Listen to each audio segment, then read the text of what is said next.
Okay, so in any scholarly investigation, particularly at the doctoral level, no, the stage of interpreting results and drawing conclusion marks the culmination of intellectual inquiry and empirical rigor. No? It is here, no, that the data gathered through systematic processes come alive, no, transform into insights that advance theory, policy, and practice. In the field of public administration, interpretation goes beyond summarizing statistical findings. Now, it is about discerning patterns that illuminate governance behavior, institutional performance, and public sector dynamics. Now, interpreting result is not merely an act of restating what the data shows. It requires critical reasoning, contextual sensitivity, and theoretical alignment. So the researcher must navigate between the numbers and narratives, no?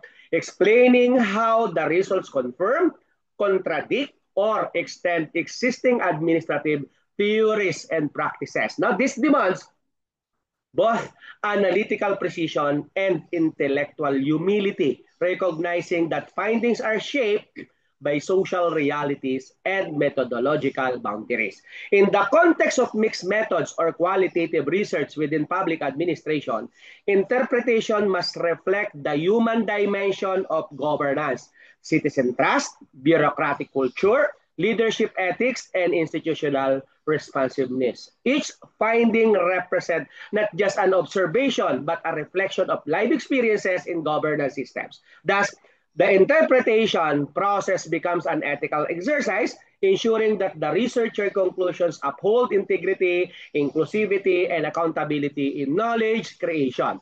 Drawing conclusion, on the other hand, no, serve as the synthesis, no, of the study's narrative. No, it is not enough to state that the relationship exists or that certain variables have been proven significant.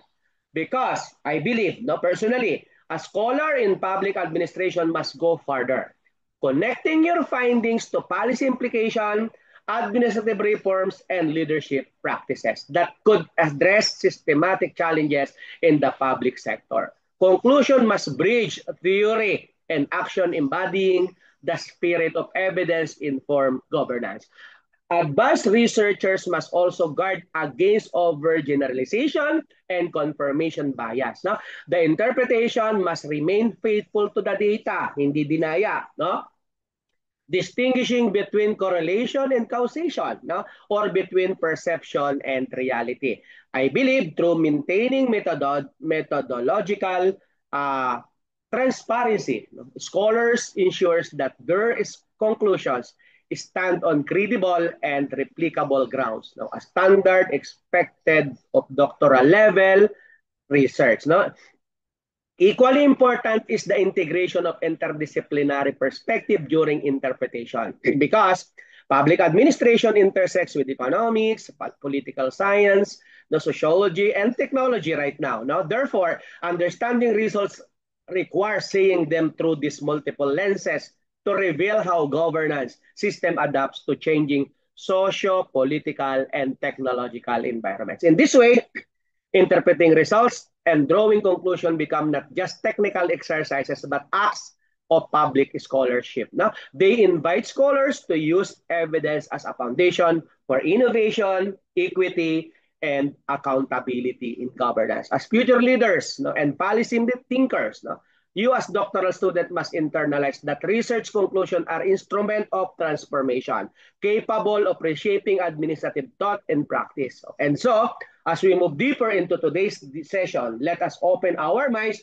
to the art and science of interpreting results and drawing conclusion, an endeavor that fuses logic now with vision, now data with wisdom, and research with the public good. No? At this point, let us now give the floor to our distinguished presenter who will lead us through the process of interpreting research results and drawing meaningful conclusion with emphasis on how these principles are applied within the framework of public administration research.